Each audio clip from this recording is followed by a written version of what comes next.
Vamos a tener una parte un poco interactiva en la mitad de la clase y les pido que cualquier duda o cosa que quieran decir la vayan dejando por el chat de la reunión. Yo voy a tratar de estar lo más atenta posible para que vayamos a avanzar.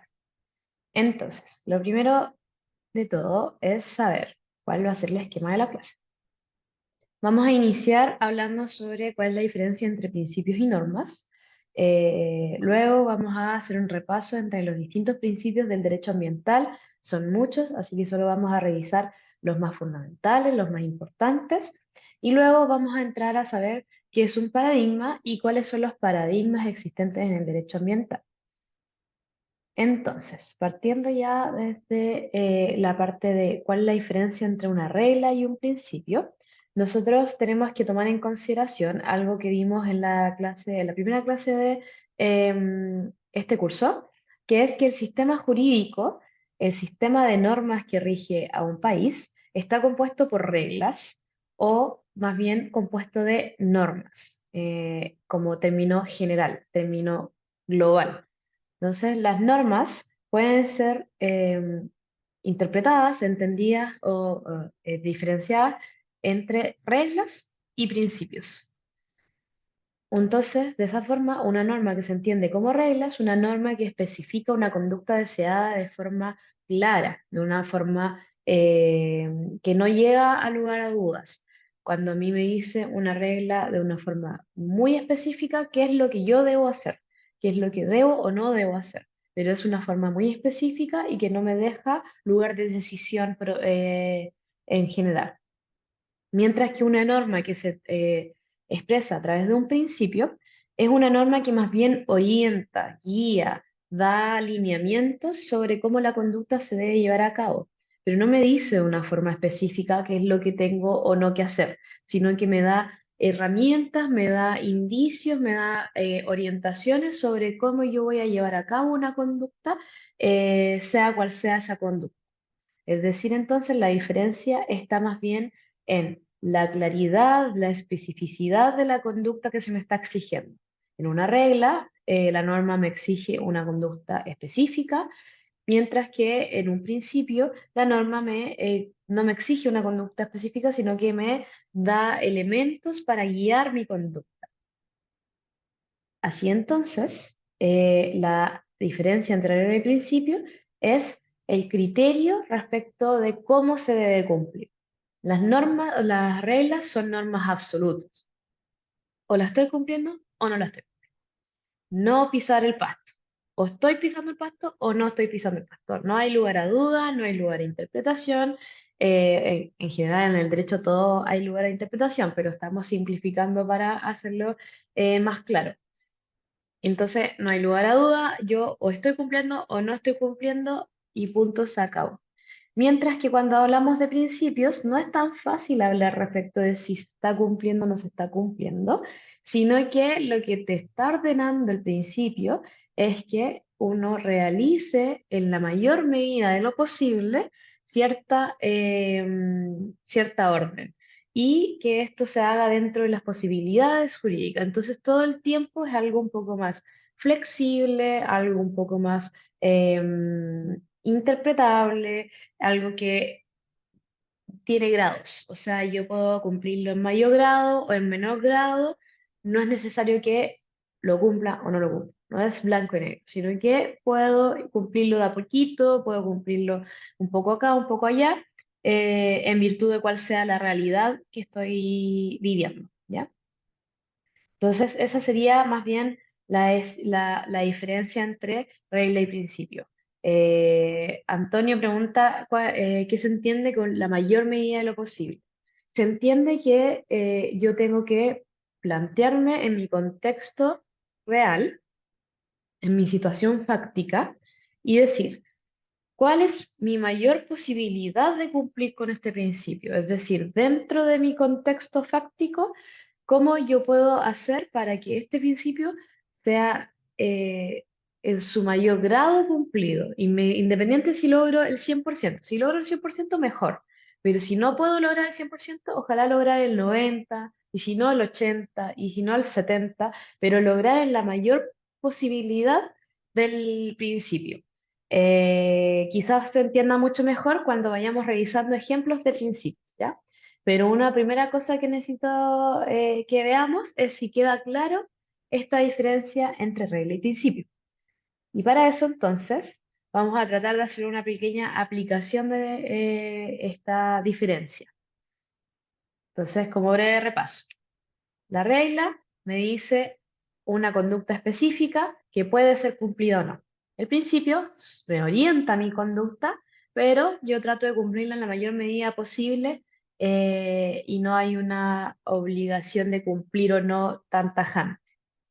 Entonces, vamos a ir, voy a tratar de hacer votaciones. La última vez me resultó, pero vamos a ver por qué.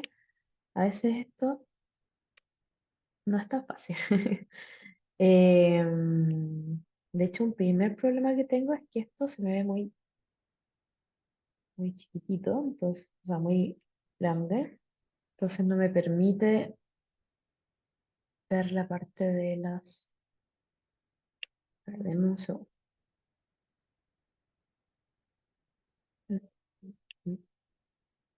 Claro, no me deja ver la parte de las votaciones por alguna razón.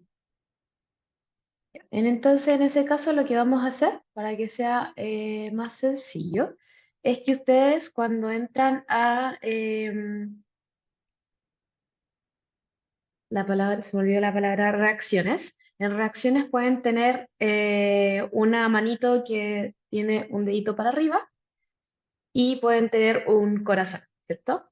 Entonces, les voy a pedir que vayan reaccionando en virtud de si creen que es una norma o un principio. Corazones para normas, dedito para arriba para principios, ¿ya? ¿Queda claro? Entonces, yo voy a mostrar un texto y ustedes van a reaccionar con un corazón si creen que es una norma, con un dedito para arriba si creen que es un principio, ¿ya? Entonces, vamos con el primero. ¿Este es un principio o es una regla? Perdón, dije norma antes y me refería a regla. Eh, es deber del Estado facilitar la participación ciudadana, permitir el acceso a la información ambiental y promover campañas educativas destinadas a la protección del medio ambiente. Quienes crean que es una regla, pongan un corazón. Quienes crean que es un principio, pongan un dedito para arriba. A ver qué nos sale. Estoy viendo aquí que 25 personas dicen que es un principio y 9 personas dicen que es una regla. En este caso estamos hablando de una regla. Yo sé que a veces cuando hablamos de el Estado como sujeto nos cuesta identificar cuáles son las conductas obligatorias que tiene el Estado. Pero cuando hablamos de un deber, siempre estamos hablando de una regla en general, porque es una conducta específica que tiene que cumplir. No hay posibilidad de no cumplir o de cumplir en menor medida. Entonces, deber del Estado, facilitar la participación ciudadana. O sea, me está diciendo una conducta muy específica. El Estado tiene que facilitar la participación ciudadana. No es facilitar en la medida de lo posible, es que tiene que hacerlo. Tiene que permitir el acceso a la información ambiental y tiene que promover campañas educativas. O sea, aquí hay tres conductas particulares, específicas, que se le está exigiendo. Por lo tanto, sería una regla. Llegamos con el otro. Principio o regla. Ante la posibilidad de elegir entre varias medidas, acciones o soluciones posibles, en un caso concreto, se debe optar por aquella que tenga menor impacto en el medio ambiente. ¿Qué opinan ustedes? ¿Es un principio o una regla? Si creen que es un principio, ponen un corazón. Perdón, si creen que es un principio, ponen un dedito para arriba. Si creen que es una regla, ponen un corazón. Entonces, tenemos 15, 20 personas que piensan que es un principio y algunas personitas que piensan que es una regla. Muy bien, esta es un principio. ¿Por qué? Porque justamente aquí nos está diciendo claramente que esto es en la medida de lo posible. O sea, solo cuando hay una posibilidad de elegir entre varias medidas, solo cuando hay una opción, solo cuando se puede optar, voy a optar ante la que tenga menor impacto en el medio ambiente. No hay una conducta específica que me diga, yo siempre debo optar por no generar impacto en el medio ambiente. No es una conducta clara, no es una conducta específica, sino que es una orientación respecto de cómo yo llevar a cabo mi conducta. La conducta va a ser tomar una decisión. ¿Y cómo yo tomo esa decisión? Aquí me está diciendo una orientación.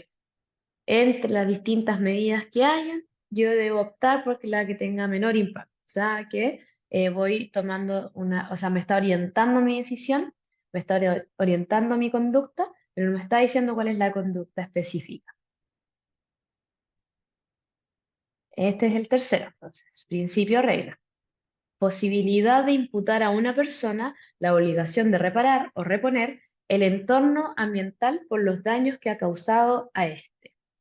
Esto sería un principio o una regla a juicio de ustedes. Principio, dedito para arriba, regla, corazón. Está peleada la cosa. Ahora van 12, 13 personas que dicen que es una regla y más o menos 10 personas que dicen que es un principio. Súper. Está súper peleado. Está difícil, está, es verdad. Pero nuevamente estamos ante un principio. Acá en el derecho importan mucho las palabras. El derecho está compuesto de palabras y nada más que palabras. Y por lo tanto, cuando hablamos de la posibilidad, necesariamente estoy saliendo de la idea de regla y estoy moviendo más hacia la idea de principio. Porque la regla, como dijimos, es una conducta específica y que se cumple o no se cumple. Pero acá estamos hablando de la posibilidad de hacer algo y por lo tanto una posibilidad no determina una conducta específica que se cumple o no se cumple, sino que determina que yo en determinados casos, en algunas circunstancias, podría llegar a realizar esto que se dice acá. Entonces, esta idea de la posibilidad de imputar a una persona la obligación de reparar o reponer el entorno ambiental es más bien un principio, ya que solo va a orientar mi conducta en caso de que se pueda hacer. Pero si no se puede hacer, no me está obligando a hacerlo. Em, ¿Por qué es importante diferenciar entre principios y reglas? Pregunta Christopher. Vamos a responder la preguntita al final de esta pequeña actividad, ¿ya? Porque nos queda el último ejercicio de diferenciar principio o regla. Todo el que culposa o dolosamente cause daño ambiental responderá del mismo en conformidad a la presente ley. ¿Qué creen ustedes? ¿Es una regla, corazón, o es un principio? Dedito para arriba. Ajá. Veo que 25 personas, 30 personas alrededor están diciendo que es una regla y veo que se entendió bastante bien el uso del lenguaje para el derecho, ¿cierto? Porque aquí dice claramente, responderá del mismo en conformidad a la presente ley. Es decir, aquí está obligando, está determinando de forma clara cuál es la conducta esperable, qué es lo que se debe hacer o no hacer y se indica claramente que o se cumple o no se cumple. Es decir, todo el que está en esta situación responde ante la ley. No hay otra opción. No hay en la medida de lo posible, no hay una orientación, sino que es directamente una regla que dice, si hiciste esto, entonces tienes que responder. Así es como uno va viendo que las palabras en el derecho son las que determinan todo. Entonces, antes de pasar a el estudio de los principios del derecho ambiental propiamente tal, la pregunta de Cristian. Cristian era tu nombre, ¿no? Christopher, perdón. ¿Por qué es importante diferenciar entre principios o reglas? Uno diría, claro, ambos son normas. Entonces, ¿por qué me va a importar diferenciar entre un principio o una regla si en ambos casos tengo que cumplirlo. La diferencia o la importancia de esta diferenciación no está en si debo cumplir o no debo cumplirlo, porque en ambos casos tengo que guiarme por la norma, que son normas. Y por lo tanto, son mandatorias, son obligatorias en el sistema jurídico. La importancia está justamente en cómo voy a cumplir. Cuando yo me encuentro ante una norma, tengo que saber cómo la voy a cumplir y, por lo tanto, entonces una regla me va a indicar que lo que tengo que hacer es blanco y negro. O lo cumplo o no lo cumplo y la norma me dice específicamente qué es lo que tengo que hacer. Mientras que cuando estoy ante un principio, veo que hay un margen de acción, pero que debe ser orientado por el principio. Entonces, esto va a permitir que distintas cosas. Va a permitir que cuando veamos que alguien está haciendo un acto ilícito, nosotros podamos aplicar estas normas y saber, ¿está en contradicción de una regla? Puede ser, por ejemplo, que alguien esté cometiendo un acto ilícito, pero cumpliendo una regla y que el acto sea ilícito no porque está incumpliendo una regla, sino que porque es contradictorio a los principios. Entonces ahí es donde nosotros vamos a tener que entrar a argumentar por qué este acto, a pesar de estar cumpliendo con la regla y estar acorde a lo que la conducta deseada de la regla me está diciendo, es de todas formas ilícito porque contradice o contraviene lo que los principios me están diciendo que debiera hacer. Es decir, esta persona en su situación contextual podría haber aplicado los principios y no los aplicó. Y el principio, como decía, me dice que tengo que realizarlo en la mayor medida posible. O sea, que si yo no realizo el principio en la mayor medida posible, igual estoy contraviniendo una norma jurídica. Entonces ahí es importante diferenciar entre regla y principio para saber qué es lo que se le está exigiendo a las personas, cómo debe cumplir eso que se le está exigiendo. Em, entonces, habiendo sabido ahora cómo se diferencia una regla de un principio, vamos a pasar a revisar cuáles son los principios más relevantes, más tradicionales del derecho ambiental. En primer lugar, uno que acabamos de ver en el ejemplo, el principio de responsabilidad. El principio de responsabilidad indica como aquí sale, que existe una posibilidad de imputar, es decir, de atribuir a una persona en particular la obligación de reparar o reponer el entorno ambiental por los daños que ha causado. Es decir, lo que nos dice el principio de responsabilidad es que en general, en la mayoría de los casos y en la medida de lo posible, cada persona que causa un daño tiene que hacerse responsable de ese daño que causa y se le debe imputar la obligación de repararlo. Denme un segundito y vuelvo.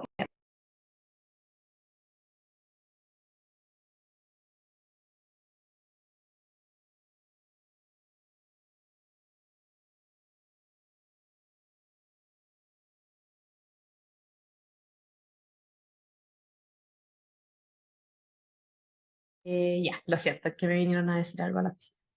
Entonces, el principio de responsabilidad indica que en general, en la mayoría de los casos, va a existir esta posibilidad de que cuando una persona causó daño al medio ambiente, nosotros le podamos atribuir una obligación de reponer, reparar esos daños, de volver atrás en esos daños y volver a la situación previa. Otro principio muy importante es el principio preventivo, que normalmente se confunde con el siguiente principio que vamos a ver, que es el precautorio. Así que para que pongan atención ahí en la diferencia. El principio preventivo dice que el derecho ambiental en general debe anteponerse a los daños y afectaciones al medio ambiente previstos. Entonces, indica que el derecho ambiental, en la medida de lo posible, debe hacer un análisis de cómo va a ser el futuro, cómo va a ser cómo una actividad va a afectar al medio ambiente, cómo cierta acción podría llegar a afectar al medio ambiente y debe anteponerse ante esos daños, hasta esas afectaciones, preverlos y tomar medidas para poder evitarlos, controlarlos, mitigarlos, etc. Es decir, que el derecho ambiental, cada vez que pueda y la mayor medida posible, debe hacer un análisis de cómo va a funcionar algo en el futuro y prevenir las acciones, las afectaciones que eso podría generar. Pero hay veces que el derecho ambiental no va a poder hacer eso. ¿Por qué? Porque la ciencia no tiene las capacidades para poder prevenir cuáles van a ser los efectos, las afectaciones, los daños que se van a generar. Les pongo un ejemplo muy claro. La minería submarina. Todavía no, la ciencia no ha logrado prever, no ha logrado hacer los estudios suficientes para saber cuál va a ser el impacto de la minería submarina. Porque el lecho submarino, sobre todo en el área, que es este espacio submarino que está fuera del control de los estados, eh, es muy desconocido. Hay mucha biodiversidad que todavía no se conoce bien, hay interacciones en el ecosistema que todavía no están siendo completamente estudiadas y entonces eh, así uno ve que no hay una forma de prever cuáles podrían ser las afectaciones en el caso de que se llevara a cabo la minería submarina. Y ahí, ¿qué es lo que se debe aplicar? Ahí lo que se debe aplicar es el principio precautorio, que dice que cuando haya peligro de daño grave o irreversible, la falta de certeza científica absoluta no deberá utilizarse como razón para postergar la adopción de medidas eficaces. Es decir, que cuando yo estoy ante, por ejemplo, la minería submarina, y muchos científicos han dicho, no sabemos cuáles van a ser los daños posibles, pero sí sabemos que pueden haber daños, entonces yo tengo que tomar la decisión que me permita no tomar medidas o postergar las medidas para la minería submarina y de esa forma resguardar la posibilidad de un daño. Es decir, a diferencia del principio preventivo, que yo tengo que tomar todas las medidas para mitigar el daño que yo sé que se va a generar, que es un daño específico, lo tengo estudiado, lo tengo medido, etcétera. Acá yo tengo que evitar realizar acciones para no generar un daño que no sé si se va a generar, no sé qué tipo de daño puede ser que se genere, pero sí sé que se puede generar un daño. Pero no sé qué tipo de daño, no tengo certeza de ese daño, no lo puedo medir. Y entonces, para evitar que se genere un daño incierto, yo evito generar acciones, yo evito la minería submarina. Yo no doy las licencias para la minería submarina porque voy a tratar de que no se genere ese daño incierto. Luego, tenemos el principio indubio pro natura. Y entonces aquí, este también es un ejemplo que les había dado antes en el ejercicio. Ante la posibilidad de varias medidas, acciones o soluciones posibles, en un caso concreto se debe optar por aquella que tenga menor impacto en el medio ambiente. Es decir, que cuando yo estoy ejerciendo acciones, em, cuando yo tengo que tomar una decisión, tengo que analizar cuáles son mis vías posibles. Tengo la vía A, la vía B o la vía C. Esas son las tres decisiones posibles que yo podría tomar. Y de esas decisiones, entonces, yo tengo que analizar cuál es la que va a generar menor impacto en el medio ambiente, cuál es más pro naturaleza, cuál es más beneficiosa para la naturaleza o menos perjudicial para la naturaleza. Esa es la que voy a tomar. Entonces, determinó que la vía A es la más beneficiosa para la naturaleza, la menos perjudicial. Esa es la que debo tomar. Entonces, aquí se ve claramente que no me está diciendo que tengo que hacer una conducta específica, no me está diciendo qué decisión tomar. específicamente toma la decisión tanto, tanto, sino que me está diciendo toma cualquiera de las tres decisiones mientras estemos cumpliendo con que sea el menor impacto al medio ambiente posible. Luego tenemos el principio de no regresión. Este es un principio muy importante también, en que dice que las medidas adoptadas en general no pueden significar una disminución respecto de la protección de las acciones tomadas con anterioridad. Es decir, yo no puedo retrotraerme, o sea, es como si yo tuviera una línea o un gráfico en el cual yo, a medida que voy tomando medidas o acciones ambientalmente favorables, que son de protección del medio ambiente, va avanzando mi gráfico, va avanzando, avanzando, avanzando. Yo no puedo tomar una decisión que me traiga atrás, es decir, que reduzca la protección ambiental que ya tenía. La protección ambiental que nosotros tenemos al día de hoy, 3 de junio de 2025, es la base mínima. Y el Estado, las personas en general, etcétera, tienen que actuar de forma que protejan más el medio ambiente de lo que se está protegiendo hoy día y no volviendo atrás, es decir, no eliminando protección. Les pongo un ¿Puede ser ejemplo. igual también? Igual Igu- también. Ok. Lo importante es que no se puede volver hacia atrás. Les pongo un ejemplo. Si yo actualmente estoy aplicando la ley marco cambio climático, que dice que todas las comunas tienen que tener un plan comunal de acción de cambio climático, de acción de cambio climático, eh, entonces yo no puedo después sacar una ley que dice tales comunas están eximidas de tener este plan. No, porque yo ya dije que todas las comunas tienen que tener un plan de acción de cambio climático. Por lo tanto, yo no me puedo volver atrás. Ese es mi nivel básico de protección.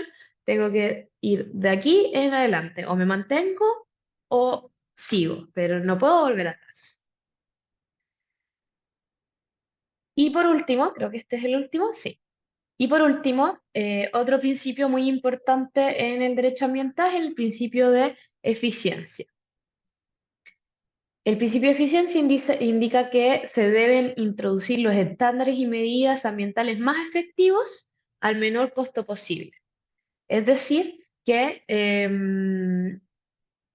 tomando en consideración la situación fáctica, el contexto en el que me encuentro, tengo que tratar de que las medidas ambientales, las acciones ambientales que yo voy a tomar, tengan el menor costo posible, sean las más efectivas en el menor costo posible, o sea, las que me permitan proteger más el medio ambiente ahorrando costos. Y esto porque obviamente los recursos son limitados y por lo tanto tengo y la protección del medio ambiente es muy amplia, tengo muchos vectores por los cuales tener que enfocarme. No puedo simplemente dedicarme a proteger los humedales y gastarme todo lo que tengo disponible para proteger los humedales cuando también necesito proteger los glaciares, también necesito proteger los bosques, también necesito proteger los océanos, etcétera. Entonces voy a tratar de tomar la medida más efectiva para proteger a los humedales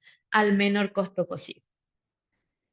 Esos serían entonces los 6 principios ambientales más relevantes, más tradicionales. Y vi que habían algunas preguntitas en el chat, así que voy a responderlos ahora.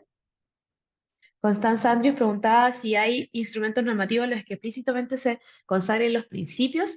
Una característica también de los principios es que los principios no requieren de una consagración normativa específica y clara para que sean reconocidos. Los principios son reconocidos normalmente de forma, podríamos decirlo, como un acuerdo entre la comunidad jurídica.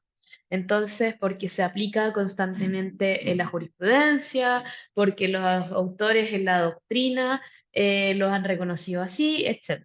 Pero como bien dice Matías Rach, normalmente los principios del derecho ambiental en Chile en particular o sea, se extraen de la ley 19.300, que no están explicitados, pero sí se extraen de su interpretación general y la ley marco de cambio climático de Chile tiene un listado de principios que se deben aplicar y así entonces en cada uno de los países podemos ir encontrando leyes de cambio climático, de medio ambiente, de protección de áreas protegidas, etcétera, que a veces traen un listado de principios y si no traen un listado de principios, de todas formas uno puede reconocer principios en su conjunto al interpretarlo.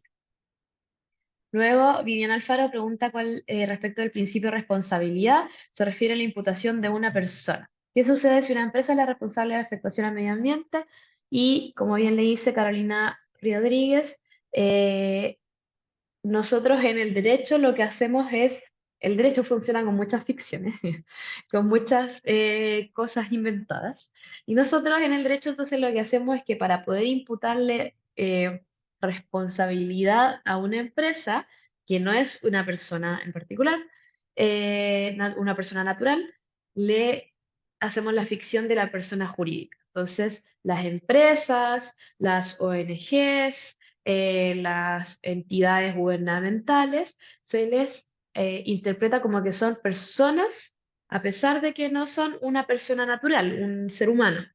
Se les interpreta como personas jurídicas y entonces en ese sentido se les puede imputar de todas formas responsabilidad.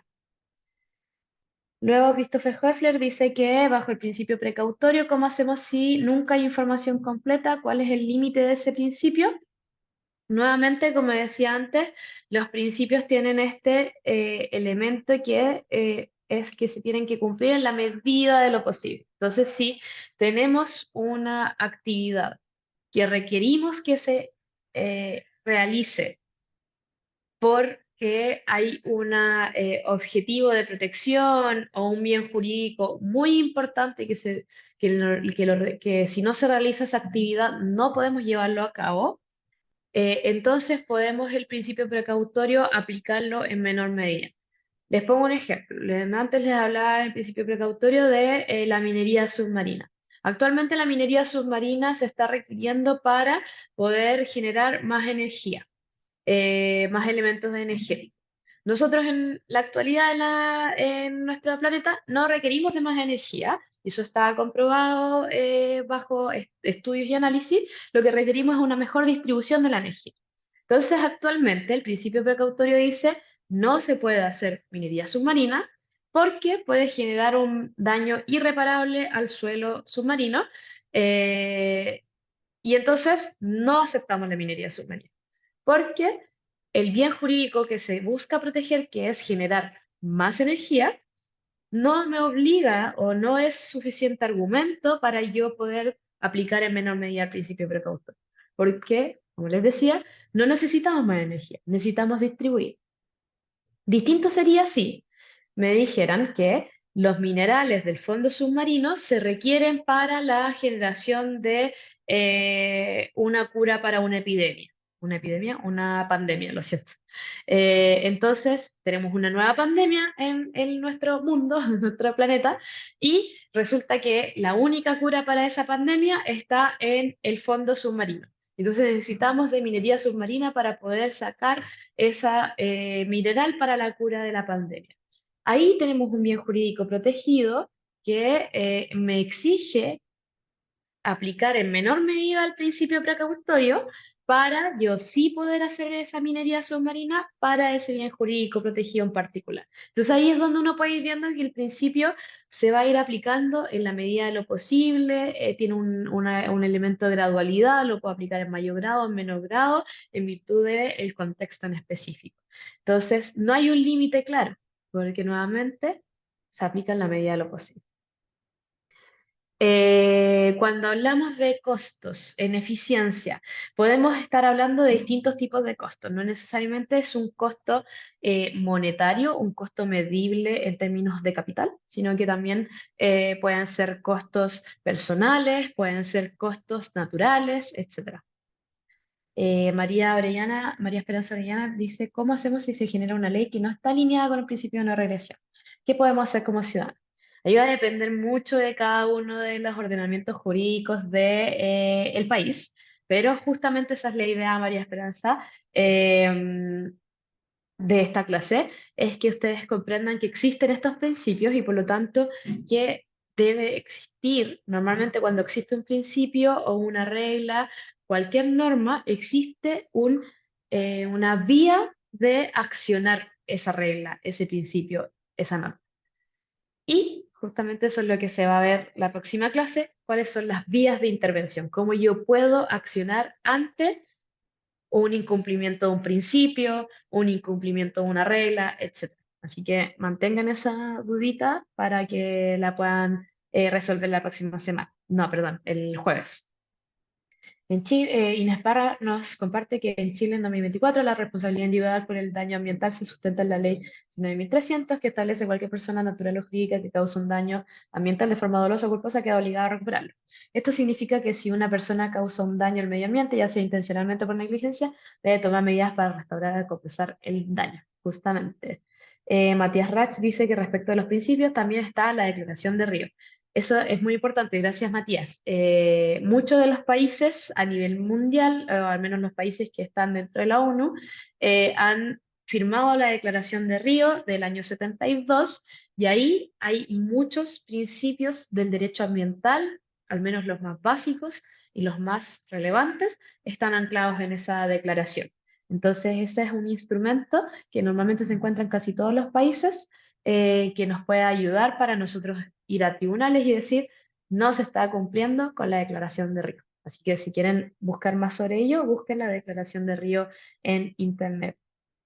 Luisa Rico dice que hay forma de llevar los principios a normas reglamentadas para que si no se cumplen puedan haber garantías de cumplimiento. Sí, justamente lo que decíamos, por ejemplo, la Declaración de Río o las leyes que normalmente traen un punteo de cuáles son los principios que se van a aplicar, van haciendo este tipo de como bajada reglamentaria de los principios para que ya no haya ninguna forma de contradecirlo ni de argumentar en contra del principio. Entonces, parece que ya terminamos con las preguntitas del chat y vamos a pasar a la segunda parte de la clase, que tiene mucha relación, así que no piensan que estamos cambiando de tema, es ¿qué es un paradigma? Cuando hablamos en el derecho ambiental, en el derecho en general, de los paradigmas, pero en el derecho ambiental en su mayoría se habla mucho del paradigma del derecho ambiental. ¿Qué es lo que estamos hablando? En primer lugar, un paradigma es un concepto que se utiliza más bien en la ciencia, más bien en el ámbito teórico, de la epistemología, de el estudio de la ciencia, de o sea, cualquier ciencia. Cuando hablo de ciencia, no hablo solamente de las ciencias naturales, sino que cualquier ciencia. Y en ese sentido, las ciencias jurídicas también están incorporadas.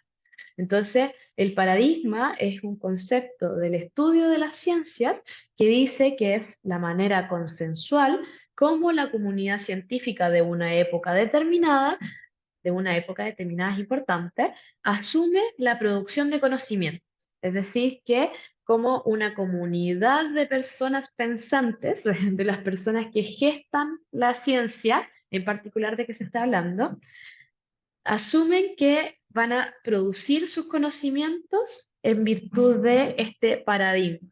Es decir, ¿cómo asumen que se van a seguir produciendo los conocimientos? ¿En virtud de qué eh, eh, concepto general, manera consensual, vamos a seguir produciendo nuestros conocimientos? Y esa forma, ese concepto general, esa manera consensual en que vamos a ponernos de acuerdo, siempre está anclado en una época determinada. Les pongo un ejemplo súper claro de paradigma. El paradigma heliocéntrico y el paradigma geocéntrico. Entonces, desde en un periodo histórico muy previo, muy antiguo, se pensaba que los astros giraban alrededor de la Tierra. Y eso se llamaba paradigma geocéntrico. Entonces, en ese tiempo, la manera consensual en que la comunidad científica se había puesto de acuerdo, no es un acuerdo que se tome realmente en una asamblea o en algo, sino que es algo que simplemente se va dando, pero la comunidad científica estaba de acuerdo toda ella en que la forma en que funcionaban los astros era que la Tierra estaba en el medio. Y entonces todo el conocimiento que se producía en ese tiempo, en esa época, consideraba que la Tierra estaba en el medio de los astros, en el medio del universo. Pero de repente vino un giro epistemológico, un giro ontológico, y se dijo, espérate, no, no, no, resulta que en nuestra galaxia lo que está en el centro es el Sol y la Tierra gira alrededor del Sol. Entonces aquí hubo un cambio de paradigma y se cambió a un paradigma heliocéntrico en el que se dijo, toda la comunidad científica dijo, no, no, no, no, no. Ahora todos vamos a estar de acuerdo en que la ciencia parte como presupuesto principal e inicial y básico de que la Tierra gira alrededor del Sol y no al revés. Entonces, ese va a ser el consenso ahora para producir nuestro conocimiento. Entonces, nuestro conocimiento actual está basado en eso, está basado en ese consenso científico del paradigma heliocéntrico. Y eso se puede aplicar a todas las ciencias, no solamente a las ciencias naturales, como les decía, que es un poco más fácil de explicar, sino que a todas las demás ciencias. Entonces, un paradigma puede ser entendido como un sistema de creencias, valores y técnicas que comparten los miembros de una comunidad científica y en los cuales en general están de acuerdo, siempre en una época determinada. Eh, Sí, estaban preguntando si vamos a tener acceso a los PPTs. Voy a pedirle a la profesora de la clase pasada que mande su PPT y yo voy a subir el mío.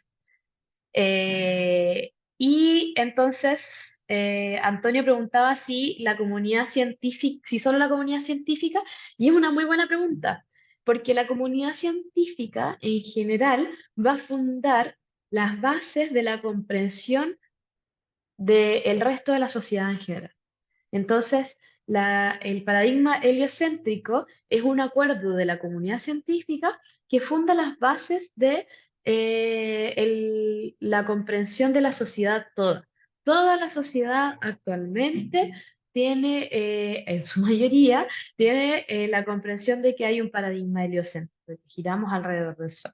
Entonces, si bien es un acuerdo de la comunidad científica, un acuerdo tácito, no un acuerdo que se tomó en un momento, en una instancia en particular, sino que un acuerdo tácito de una época determinada, es algo que se traspasa al resto de la sociedad.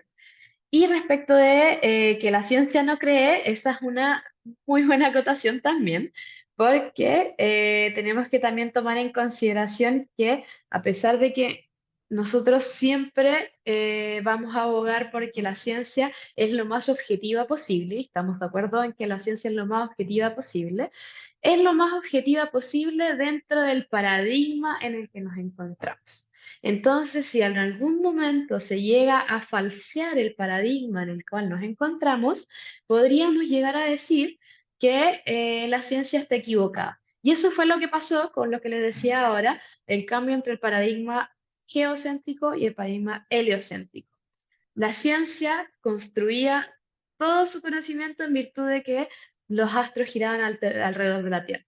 Y cuando se descubrió que no era así, o se logró afirmar que no era así, entonces toda esa ciencia que se construyó alrededor de ese primer paradigma geocéntrico se cayó y se destruyó y quedó como meras creencias. Entonces, cuando nosotros somos capaces de falsear verídicamente la ciencia, podemos decir que entonces la ciencia tenía una creencia que ahora abandonó y pasó a tener otra pensamiento, otra idea, otra creencia, pero creencia que al fin y al cabo está basada en técnicas, en métodos, etcétera. O sea, no estamos tratando aquí de relativizar toda la ciencia tiene sus técnicas, tiene sus métodos, pero es cierto también que hay una idea de la relatividad muy einsteiniana que nos dice que nada es absoluto realmente, ¿cierto? Entonces, yéndonos ya más a lo que nos convoca, que es los paradigmas del derecho ambiental, como yo les decía, los paradigmas no solamente se aplican a las ciencias naturales, que era el ejemplo que estábamos teniendo hasta ahora, sino que también se aplican a otro tipo de ciencias, como las ciencias jurídicas. Entonces, en las ciencias jurídicas y en particular en el derecho ambiental, hemos tenido dos paradigmas particulares que son los más claros y los más eh, imperantes hasta ahora, ¿ya? En el derecho ambiental, entonces, principalmente han existido dos paradigmas de pensamiento. El paradigma del desarrollo sustentable y el paradigma de la justicia ambiental y ecológica. Ustedes quizás se pregunten, ¿es desarrollo sustentable o es desarrollo sostenible? Hay discusiones respecto de si sustentable y sostenible significan o no distintas cosas. En general, y al menos de lo que nosotros hemos estudiado en FIMA, el concepto sustentable y sostenible son bastante equiparables el uno al otro y es más bien cómo se ha traído al español la traducción de sustainable porque algunos lo traducen como sostenible, otros lo traducen como sustentable. Entonces, es más bien un tema de cómo se tradujo antes que una diferencia sustancial, ¿ya? Para que no entremos en esa complicación que no es tan relevante. Pero entonces, ¿qué nos dice o decía el paradigma de el derecho, el desarrollo sustentable? El desarrollo sustentable, que es un paradigma que se creó a mediados del siglo XX, nos decía que hay un equilibrio entre fuerzas de igual valor. Economía, naturaleza, sociedad, son tres fuerzas de igual valor que deben estar en constante equilibrio. Ninguna sobre la otra, ninguna más importante que la otra, ninguna cubre a la otra, etc. Y esto tiene sus pros y sus contras. Porque estamos diciendo que la economía tiene que tener límites, porque tiene que ser equilibrada con la naturaleza y la sociedad. Pero al mismo tiempo tiene un contra, y es que, y que es lo que se le ha criticado últimamente, sobre todo en los últimos 20 años quizá, o quizá incluso más, que la economía no puede estar equiparada necesariamente a la sociedad y a la naturaleza. Porque la economía, si se le equipara a la sociedad, entonces estaríamos diciendo que de repente en algunos casos, va a ser más importante una decisión en favor de la economía como ente abstracto en vez de en favor de la sociedad como ente concreto. Y entonces se genera una situación extraña porque finalmente la economía es algo fuera de la sociedad, la economía existe por sí sola, sin sociedad, y entonces ahí es donde los teóricos han venido a decir, ¿sabes qué? Este paradigma parece estar errado, porque es imposible o es un error lógico decir que la economía existe sin sociedad. Siempre la economía va a existir para una sociedad en particular. La sociedad es la que crea la economía. Entonces, ¿cómo es esto de que la economía va a estar al mismo nivel que la sociedad cuando la economía es creada por la sociedad y entonces la economía tiene fines solo para la sociedad y no para sí en sí misma? La economía no tiene fines por sí misma, sino que tiene fines para la sociedad. Y al mismo tiempo, los teóricos han dicho, bueno, ¿y qué pasa con la relación entre naturaleza y sociedad? Naturaleza y economía, ¿para qué decirle? Sino que entre naturaleza y sociedad, bueno, pasa lo mismo, ¿no?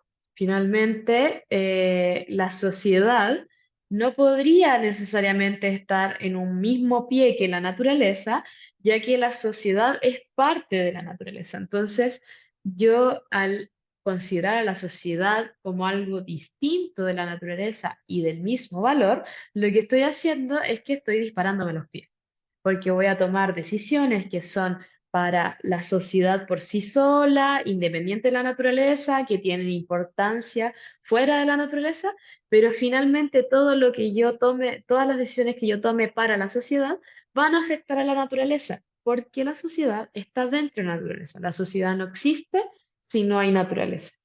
Y entonces, al ver esas falencias en el desarrollo sustentable, se crea el nuevo paradigma. Y el nuevo paradigma que dificultosamente se ha logrado hacer paso en el derecho ambiental es el paradigma de la justicia ambiental y o ecológica. aquí hay diferencias entre ambiental y ecológica, no vamos a entrar en esa discusión ahora porque ahora el objetivo es distinto, pero es una discusión muy rica, muy entretenida, muy interesante, así que les invito a investigarla si así lo quieren. Pero finalmente este paradigma reconoce que hablamos de sistemas interconectados, hablamos de sistemas en que la naturaleza es el sistema más macro y la economía y la sociedad están dentro. Denme solo un segundito y ya vuelvo.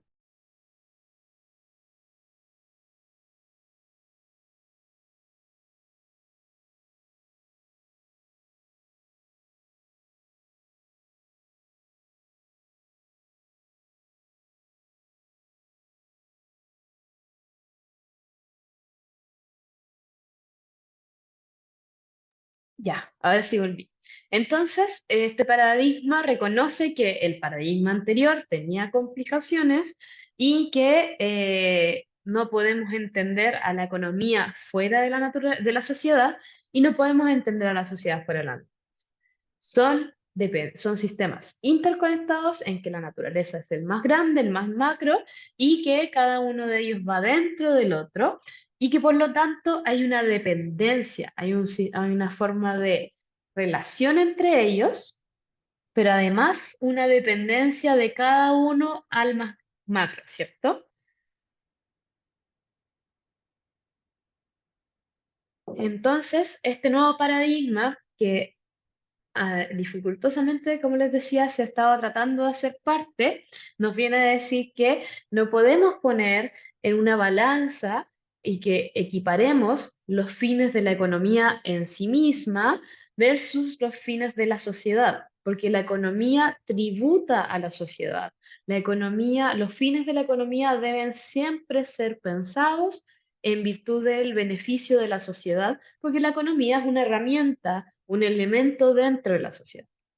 Lo mismo pasa con sociedad y naturaleza.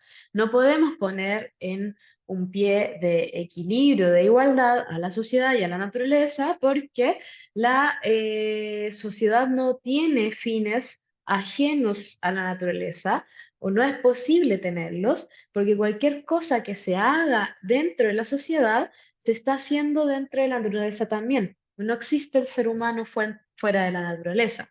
No tenemos no somos un ente completamente artificioso, somos un ente natural, somos parte de un ente natural, ¿cierto? Entonces, esos son los dos paradigmas del derecho ambiental que se juegan constantemente. El derecho, el desarrollo sustentable es uno que es el principal, el más aceptado, el que se estaba aplicando desde el siglo XX y que ya hemos visto que tiene falencias importantes y que ha generado complicaciones importantes y que ahora está siendo discutido por este nuevo paradigma que una gran parte de la comunidad científica está diciendo, no, no, no, ahora estamos de acuerdo con esto otro, ya no estamos de acuerdo con eso antes, pero todavía están haciendo, todavía somos algunos Galileos Galilei que nos tachan de locos por ahí diciendo no, no, no, no, es imposible que el Sol sea el centro del universo, y ahí estamos tratando de pelear contra ese otro paradigma, y decir no, es verdad que somos parte de la naturaleza y por lo tanto necesitamos cambiar el paradigma. Eh, Aquí Antonio nos decía que si naturaleza lo asimilamos a ambiente, en este caso, para poder ir haciendo de forma un poco más sencilla la clase, vamos a hacer esa asimilación. Pero es cierto que no son cosas completamente similares y ahí es donde yo les decía, la idea de justicia ambiental y la idea de justicia ecológica difieren un poquito porque justicia ambiental se refiere más bien a el ambiente o la parte de la naturaleza que rodea al ser humano y que tributa a las acciones del ser humano, o sea, que le permite su vida al ser humano y entonces es un poco miope. porque se queda solo hasta ahí, mientras que justicia ecológica tiene una mirada un poco más amplia que dice no solamente nos va a importar lo que está alrededor del ser humano y que ayuda al ser humano, sino que también nos va a importar el resto de la naturaleza que, aunque no tenga una relación directa con el ser humano, tiene un valor por sí mismo. Ahí va a depender de nuestra tendencia, nuestra mirada, de nuestro concepto, lo que más nos acomode, pero para términos de la clase no es una diferencia sustancial. Pero sí les recomiendo leerlo y mirarlo. Si quieren leer los artículos de la revista de Justicia Ambiental del año pasado, hay unos artículos muy interesantes al respecto. Eh, o sea, Karina Rosales nos dice que de hecho el nuevo paradigma de la sustentabilidad es que la naturaleza sería la esfera más externa que contiene a la sociedad y está a su vez a la economía, justamente lo que estábamos hablando. Catalina Gess pregunta si el paradigma es derecho sustentable o desarrollo sustentable. En general se le conoce por desarrollo sustentable. Y eso sería. No sé si tienen alguna otra pregunta sobre los temas teóricos que vimos ahora para pasar a la última parte de la clase en la cual podemos conversar un poquito más. ¿Alguna pregunta más particular como de los conceptos o algo por el estilo?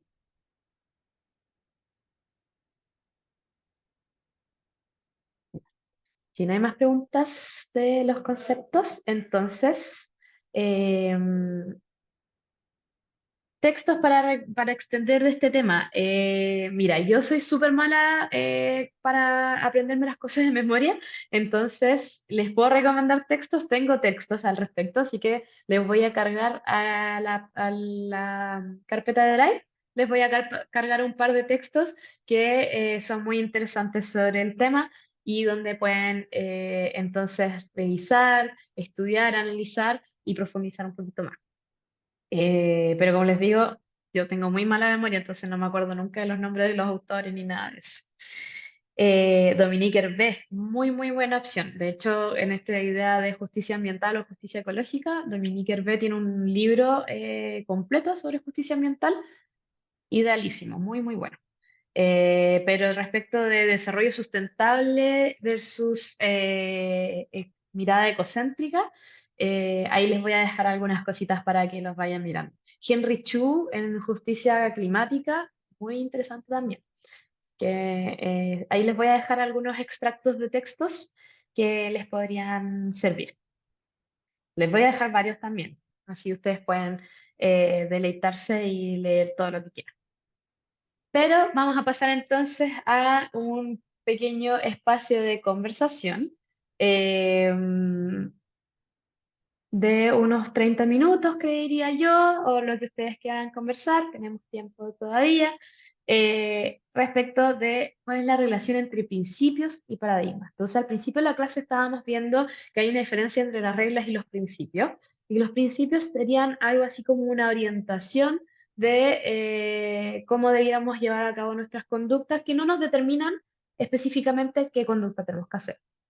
Y luego en la segunda parte de la clase vimos que existen paradigmas, distintos paradigmas del derecho ambiental que son algo así como un consenso entre la comunidad científica de una determinada época sobre las creencias, valores y técnicas que se utilizan para la creación de conocimiento. Entonces aquí las preguntas son, ¿cambian los principios si yo cambio el paradigma en el derecho ambiental? Si paso de un paradigma de derecho sustentable a un paradigma de justicia ambiental o ecológica, ¿cambio mis principios o siguen siendo los mismos principios?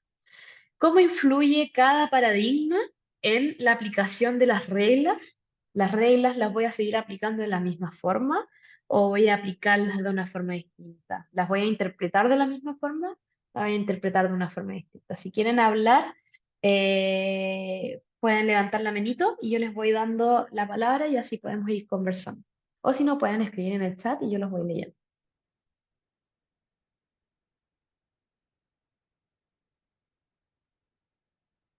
Aquí, por ejemplo, Antonio en el chat nos pone que los principios no debieran cambiar. ¿Quieres profundizar un poco, Antonio?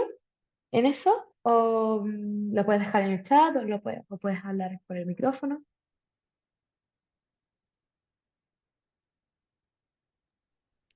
Eh, ba- Ahí se me escuchan. Sí, Básicamente lo que comentaba era que estimo yo que los principios son independientes del paradigma. O sea, tú tienes una cierta escala y deberían funcionar eh, independiente del paradigma pueda variar o no. súper, pero El- quizás podríamos, pensando en que el principio, ¿se acuerdan que habíamos hablado de que el principio considera mi realidad concreta? Entonces yo estoy en una realidad concreta en la cual yo digo, ¿cuál es mi posibilidad de aplicar el principio? Tengo más o menos posibilidad. Eh, la forma en que yo determino mi realidad concreta, ¿cambiará si yo cambio mi paradigma? O no cambia realmente? ¿O se mantiene igual? Ahí, por ejemplo, Caro Amonde estaba levantando la mano. Hola, sí, ¿se escucha bien? Sí, se escucha. Yo creo que, bueno, siguiendo esa línea que mencionabas anteriormente, es que, claro, pueden que sean los mismos principios, pero al cambiar la realidad, la interpretación tal vez de esos principios o la relevancia que van a tener van a cambiar. Tal vez ya no sean tan importantes o se les dé la importancia que merecen o se consideren más unos que otros. Podría ocurrir eso, creo yo, que si cambia la realidad, cambia también cómo vemos a esos principios y cómo afectan también a esa realidad. Eso. Súper. Christopher, Y estoy de acuerdo con Carolina con el comentario que dijo recién, en particular como para ejemplificarlo, por ejemplo, por poner un marco conceptual, el de la sustentabilidad muy fuerte o débil. Alguien tal vez que diga, no, es que en la medida de lo posible significa que deberíamos volver a la edad de piedra para no violar o no afectar el medio ambiente, y otros van a decir, no, en la medida de lo posible es tratar de desarrollarnos rápidamente hacia una tecnología como exponencial que nos permita tener más energía o energía infinita, por poner un ejemplo un poco extremo, pero conversado en la literatura. súper. Gracias, Christopher. Aquí Matías estaba escribiendo que yo creo que los paradigmas pueden guiar la forma en que usamos los principios, pero como estos principios fueron creados por personas, esos mismos también tienen sus propios paradigmas, por lo que yo diría que están bastante mezclados. O sea que en virtud de un paradigma podemos crear ciertos principios o crear otros principios. Y esto podría tener mucho sentido porque, de hecho, si ustedes buscan uno de los documentos más citados en Chile respecto a cuáles son los principios del derecho ambiental, es un documento del Poder Judicial que dice que hay algo así como, no me acuerdo bien el número, pero eran como 60 principios del derecho ambiental. Son muchísimos. Es un informe enorme de 100 páginas que explica todos los principios del derecho ambiental. Y claro, pone ciertos principios que uno dice, ¿son principios realmente del derecho ambiental? Como por ejemplo la eficacia económica, el desarrollo sustentable, cosas así. Entonces ahí uno empieza a decir como, ¿son estos principios del derecho ambiental realmente? Y ahí quizás la respuesta, en virtud de lo que dice Matías, dependa de la paradigma del derecho ambiental que estemos aplicando. Estamos aplicando el paradigma del derecho del desarrollo sustentable, podríamos considerar que ciertos principios sí son parte del derecho ambiental y viceversa. Ay, alguien tenía levantada la mano y no alcanza a ver quién era eh, para dar la palabra.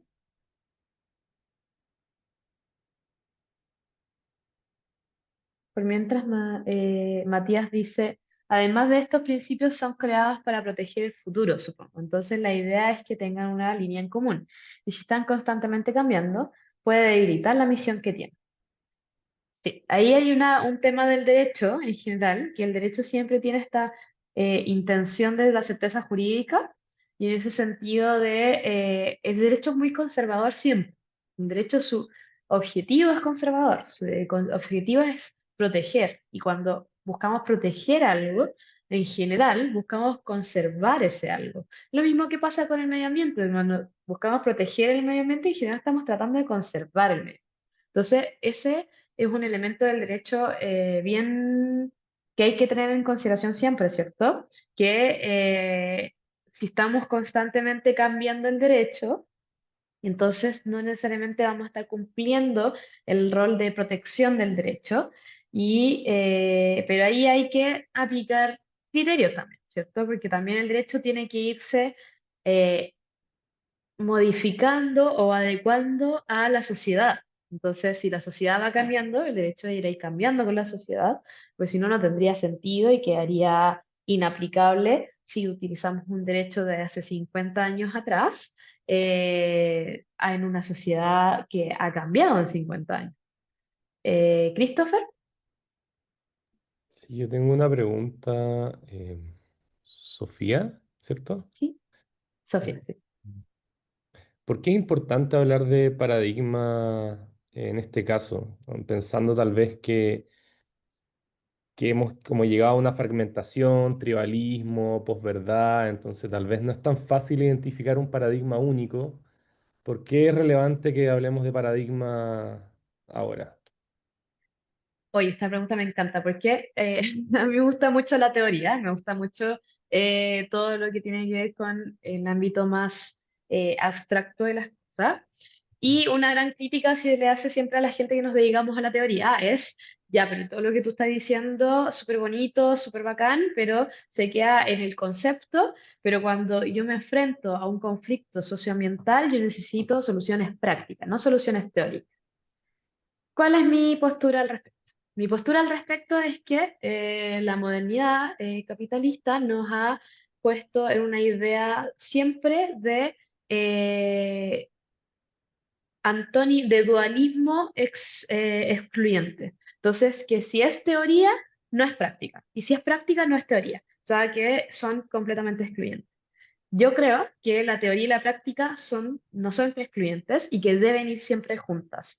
Entonces, que cuando yo voy a tratar de aplicar una norma a un caso de un conflicto socioambiental, necesito acompañarlo de una teoría y por lo tanto de un paradigma para que esa solución no se quede en el caso concreto. Porque entonces, ¿qué resulta? Resulta que, por ejemplo, tenemos una solución de un recurso de protección en Quintero Puchuncaví que da medidas y acciones concretas para solucionar el problema en Quintero Puchuncaví. No es que esté solucionado, faltan muchas cosas porque la aplicación de esa eh, sentencia no ha sido correcta, pero si nos quedamos solo en esa aplicación en Quintero Puchuncaví, ¿qué pasa con todas las demás zonas de sacrificio de Chile? ¿Qué pasa con todas las demás zonas de sacrificio de Latinoamérica? Entonces, si yo en mi forma de argumentar en el caso concreto de el conflicto socioambiental, me dedico solo a lo que funciona de forma práctica en este conflicto, en este contexto, en esta particularidad, y olvido la idea del paradigma que yo debiera estar trayendo detrás, entonces voy a generar soluciones casuísticas que terminan permitiendo una solución a un problema particular, pero no terminan solucionando el problema estructural que tenemos detrás de los conflictos. Entonces, todos los conflictos socioambientales en Chile tienen un problema estructural detrás, que, o varios problemas estructurales detrás, que son distintos. Por ejemplo, que en Chile el paradigma del desarrollo sustentable está muy afianzado y de hecho el paradigma del desarrollo punto, ni siquiera desarrollo sustentable. Entonces, si hablamos de ese conflicto estructural, entonces podemos decir que en Chile se le da más importancia a la economía que a la protección ambiental. Entonces, si no atacamos a ese problema estructural, vamos a seguir teniendo problemas como lo de Quintero Puchuncaví, en Coronel, en Mejillones, en muchos lados, y no vamos a estar solucionando los problemas a nivel más macro. Entonces yo creo que siempre es bueno que vayamos acompañando los problemas o las soluciones particulares con soluciones teóricas y para eso nos sirve entonces pensar en paradigmas, pensar en cómo cambiar el paradigma actual de forma que podamos tener una solución a los problemas estructurales a través de la teoría, al mismo tiempo que estamos buscando soluciones particulares a los problemas contextuales de los conflictos socioambientales en particular. Viviana, ¿estás con la mano levantada?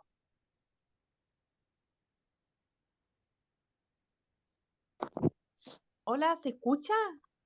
Sí, se escucha bien.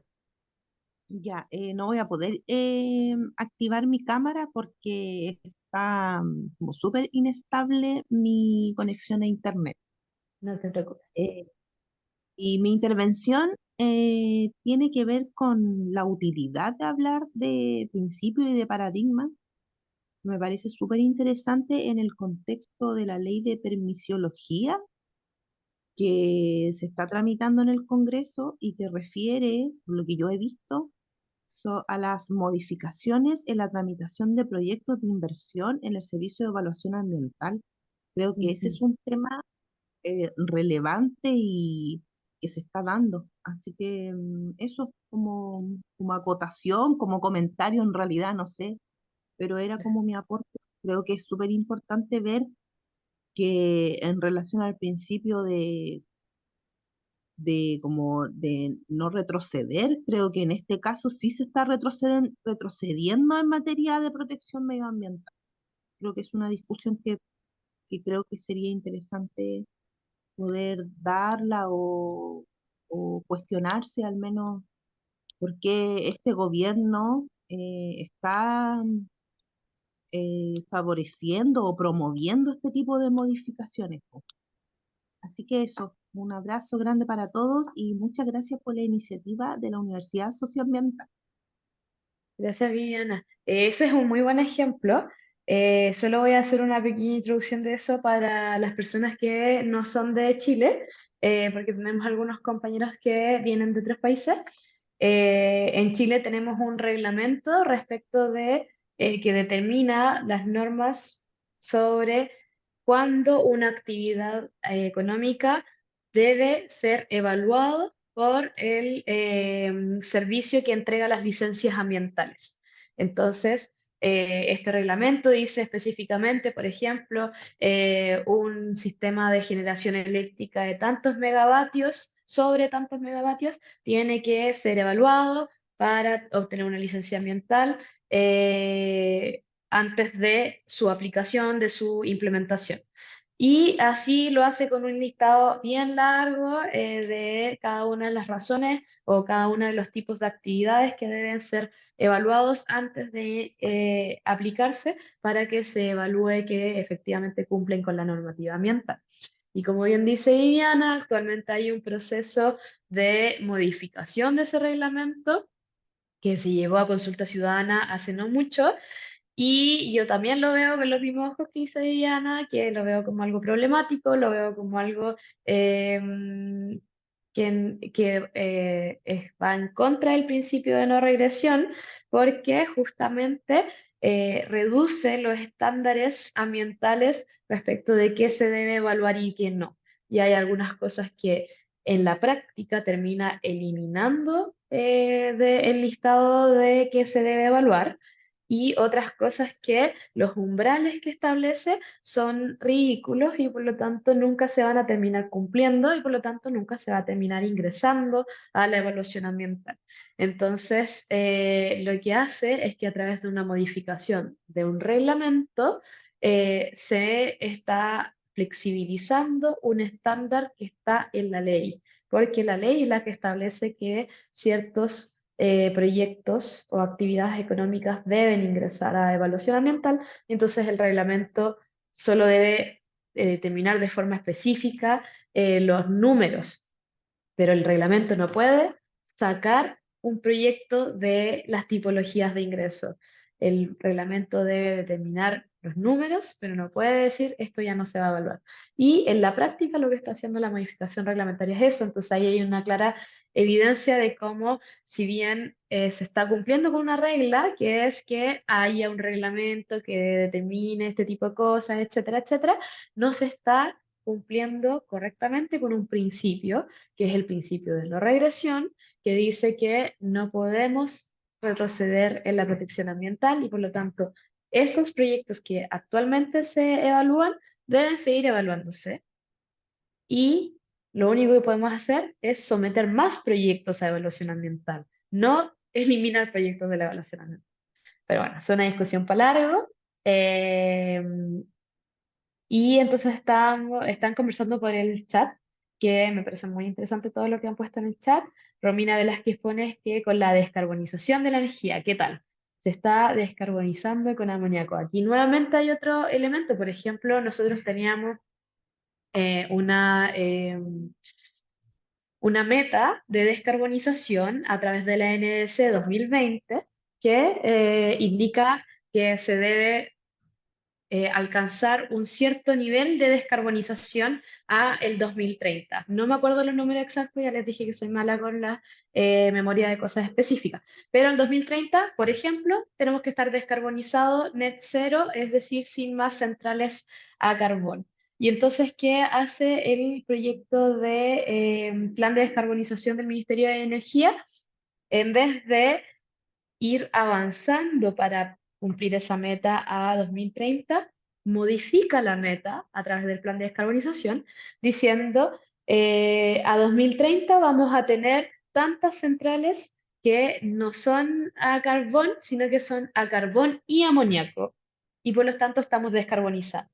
Pero no es eso lo que busca la descarbonización de la NDC, porque las NDC y el Acuerdo de París dice que es descarbonización en términos de no producir más carbono, no de dejar de utilizar carbón. Eso es una cosa distinta.